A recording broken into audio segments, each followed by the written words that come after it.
Hi ನಮಸ್ತೆ ಎಲ್ರಿಗೂ. ತುಂಬ ದಿನದ ನಂತರ ನಾನು ವೀಡಿಯೋ ಮಾಡ್ತಾಯಿರೋದು. ಮೇ ಬಿ ನಾನು ಲಾಸ್ಟ್ ಟೈಮ್ ಮೈಸೂರಿಗೆ ಹೋದಾಗ ಸ್ವಲ್ಪ ವೀಡಿಯೋ ಮಾಡಿದ್ದೆ. ಆಮೇಲೆ ಜಾಸ್ತಿ ತುಂಬ ಕಮ್ಮಿ ವೀಡಿಯೋ ಇನ್ಸ್ಟಾಗ್ರಾಮಿಗೆ ಮಾತ್ರ ನಾನು ಅಪ್ಲೋಡ್ ಮಾಡೋದು. ಯೂಟ್ಯೂಬಲ್ಲಿ ತುಂಬ ಕಮ್ಮಿ ಯೂಸ್ ಮಾಡೋದು.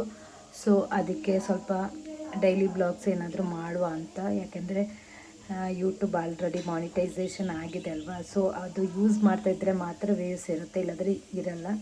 ಸೊ ಅದಕ್ಕೆ ಇವತ್ತು ಏನು ಅಡುಗೆ ಮಾಡೋದು ಅಂದರೆ, ಇವತ್ತು ಮಂಗಳೂರು ಸೌತೆಕಾಯಿ ಮತ್ತು ಸ್ವಲ್ಪ ದಾಲ್ ಹಾಕಿ ಸಾರು ಮಾಡುವ ಅಂತ. ಅದಕ್ಕೆ ನಾನು ಇದು ಸಾಂಬಾರು ಪೌಡ್ರ್ ಯೂಸ್ ಮಾಡ್ತಾಯಿದ್ದೀನಿ, SNN ಅವ್ರದ್ದು.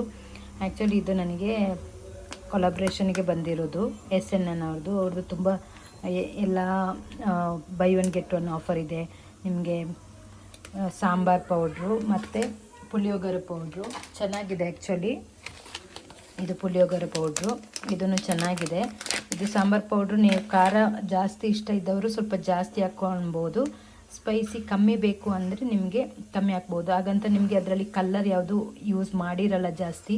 ನಿಮಗೆ ಯಾವುದೇ ಸಾಂಬಾರಾದರೂ ಆಲ್ಮೋಸ್ಟ್ ವೈಟ್ ಥರ ಆಗುತ್ತೆ ತೆಂಗಿನಕಾಯಿ ಆ್ಯಡ್ ಮಾಡಿದರೆ.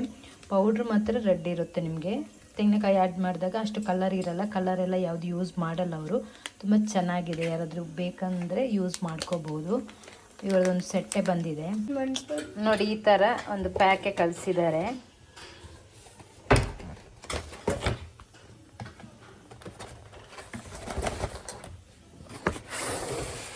ನೋಡಿ ಈ ಥರ. ಇದು ಗರಂ ಮಸಾಲ 2, ಆಮೇಲೆ ಪುಳಿಯೋಗರೆ ಪೌಡ್ರು, ಇದು ರಸಮ್ ಪೌಡರ್, ಸಾಂಬಾರು ಪೌಡ್ರ್ ಮತ್ತು ಒಂದೊಂದು ಪುಳಿಯೋಗರೆ ಪೌಡ್ರ್ ನಾನು ಯೂಸ್ ಮಾಡ್ತಾಯಿದ್ದೀನಿ. ಚೆನ್ನಾಗಿದೆ, ಯಾಕೆಂದರೆ ನಾವು ಸ್ವಲ್ಪ ಸ್ಪೈಸಿ ಕಮ್ಮಿ ಯೂಸ್ ಮಾಡೋದು, ನಮಗೆ ಅಡ್ಜಸ್ಟ್ ಆಗುತ್ತೆ. ಯಾಕೆಂದರೆ ನಾನು ಸ್ವಲ್ಪ ಯೂಸ್ ಮಾಡ್ತೀನಿ. ಹಾಗೆ ನಿಮಗೆ ಗ್ರೈಂಡ್ ಮಾಡಿದ್ಮೇಲೆ ಈ ಥರ ಕಲರ್ ಬರುತ್ತೆ. ಈ ಥರ ಕಲರ್ ಬರುತ್ತೆ ನೋಡಿ. ಕಲರ್ ಏನು ಜಾಸ್ತಿ ಆ್ಯಡ್ ಮಾಡಿರಲ್ಲ, ಈ ಥರ ಬರುತ್ತೆ. ನೀವು ಸ್ಪೈಸಿ ನೋಡಿ ಯೂಸ್ ಮಾಡ್ಬೋದು. ತುಂಬ ಚೆನ್ನಾಗಿದೆ. Actually garam masala use ಮಾಡಬೇಕಿನ್ನು. ಇದು ಪುಳಿಯೋಗರೆ, ಪುಳಿಯೋಗರಪ್ಪ, ಇದು ಪುಳಿಯೋಗರೆ. ಇದೆರಡು by one get one offer ಇದೆ ಅವ್ರದ್ದು. ನೋಡಿ ಈ ಥರ ಕಲರ್ ಆಗುತ್ತೆ ಸಾಂಬಾರು. ಇನ್ ಕೇಸ್ ನಾನು ಸ್ವಲ್ಪ ನೀರು ಮಾಡಿದೆ, ಅದು ಬೇಗ ಗಟ್ಟಿ ಆಗುತ್ತೆ. ನಾವು ದಾಲ್ ಹಾಕಿರ್ತೀವಲ್ಲ ಅದಕ್ಕೆ. ಸೊ ಇವಾಗ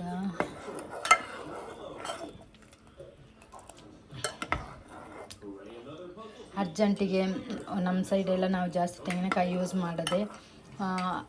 ಯೂಸ್ ಮಾಡಿ ಎಲ್ಲ ಮಾಡೋದು ಅಡುಗೆ. ಹಾಗೆ ಅವಾಗವಾಗನೇ ಮಸಾಲ ಯಾವುದು ಬೇಕೋ ಅದು ಫ್ರೈ ಮಾಡ್ಕೊಳ್ತೀವಿ.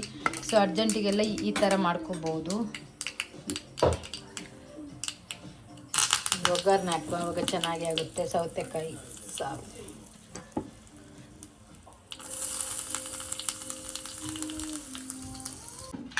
ಚಿಕನ್ ಲಾಲಿಪಾಪ್ ಮಾಡುವ ಏರ್ ಫ್ರೈಯಲ್ಲಿ. ಈಗ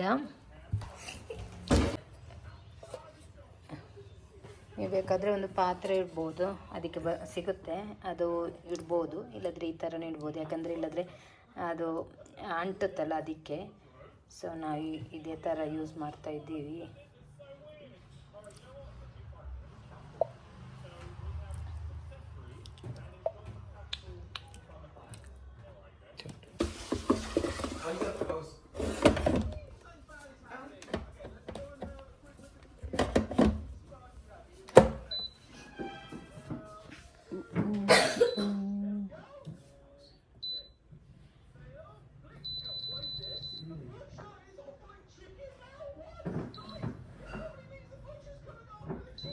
ಇದು 13 ಪಡ.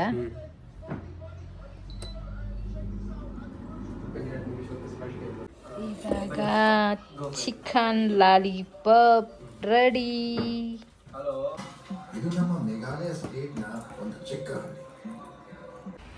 ಬೆಳಿಗ್ಗೆ ಇವತ್ತು ನೀರು ದೋಸೆ.